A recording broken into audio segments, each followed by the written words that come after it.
Para os jornais, os títulos das matérias devem seguir regras na sua formulação. Nas opções abaixo aparecem as regras e, em seguida, o título de uma reportagem ou notícia. É interessante porque esse tipo de questão é didático. É um tipo de questão didática. Por quê? Ele coloca para a gente a teoria de matéria jornalística, beleza? Que é um gênero textual, correto? Então, o texto jornalístico é um gênero textual. Então, para os jornais, os títulos das matérias devem seguir regras. Ah, é, cara? Que regras são essas? Nas opções abaixo aparecem as regras, essas regras aí a serem seguidas. E em seguida o título de uma reportagem ou notícia. A opção em que a regra inicial foi seguida corretamente pelo título é. Vamos lá. Regra. Não é recomendável no título, de jornais, não é recomendável o uso da voz passiva. Então não é recomendável o uso da voz passiva em títulos. Então, aqui um título, para exemplificar. Os bens da faculdade serão vendidos por alguém que eu não sei quem é. Isso daqui, olha, é uma locução verbal da voz passiva. Concorda comigo? Os bens serão vendidos por alguém. Alguém venderá os bens. Tornei agora a voz ativa. Tudo bem? Então, isso aqui é uma voz passiva, uma locução verbal da voz passiva analítica. Ele mandou, não é recomendável, mas o exemplo tem voz passiva, então não é recomendável, né? Então, olha, ele não segue corretamente a regra inicial. Olha o próximo. Não se deve confundir integrantes da corporação com a instituição. Não se deve confundir integrantes da corporação com a instituição. Polícia é acusada do crime.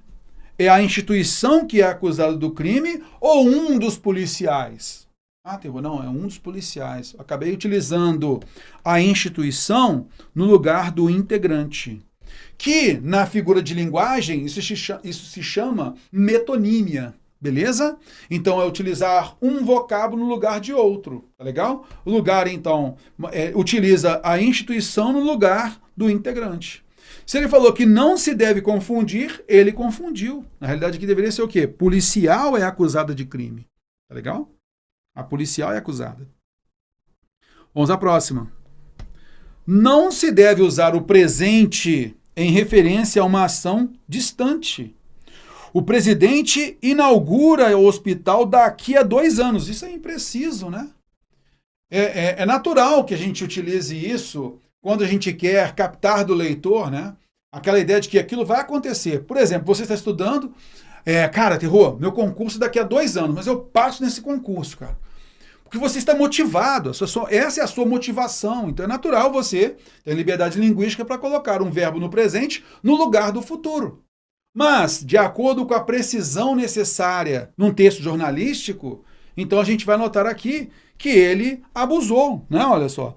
Não se deve, a recomendação é de não usar, mas não se deve usar o presente em referência a uma ação distante. E essa é uma ação distante, né? Bem futuro, ó, 2 anos. O presidente inaugurará o hospital e não inaugura. Concorda comigo? Porque não traz precisão. Vamos à frente. A informação do título não deve ter imprecisão. Porque deve haver a precisão, objetividade, impessoalidade, correto? Um morador de rua, sem precisão. Um morador de rua foi acusado de furto. Um morador de rua qualquer. Bom, então aqui a gente nota a imprecisão, o artigo indefinido. Tá legal? Letra E. Não se deve pôr o verbo no presente quando o tema do título pertence a passado, distante. Por isso, olha só, índice subiu 20% faz 5 anos. Veja bem, veja bem. Muito boa essa questão foi muito bem bolada. Olha só. Não se deve pôr o verbo no presente quando o tema do título pertence a passado distante. O que subiu, Terror? O que subiu foi o índice, olha. O índice, Terror, subiu.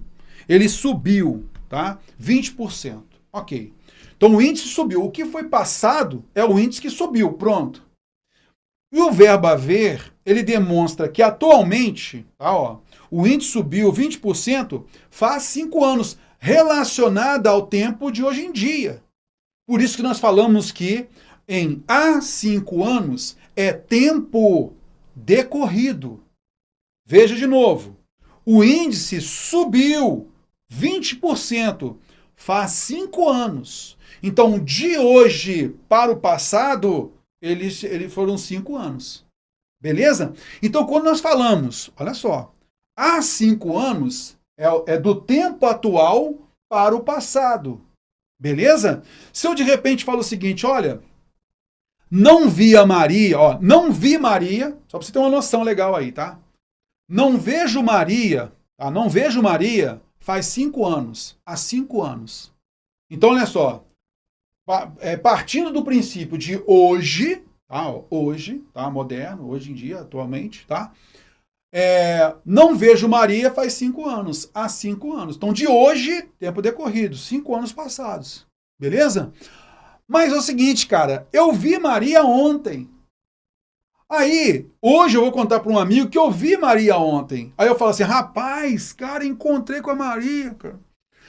Não via a Maria havia 5 anos. Havia. Agora eu não vou mais colocar esta relação temporal com hoje em dia, porque eu já vi, agora já é passado. Rapaz, eu vi a Maria ontem.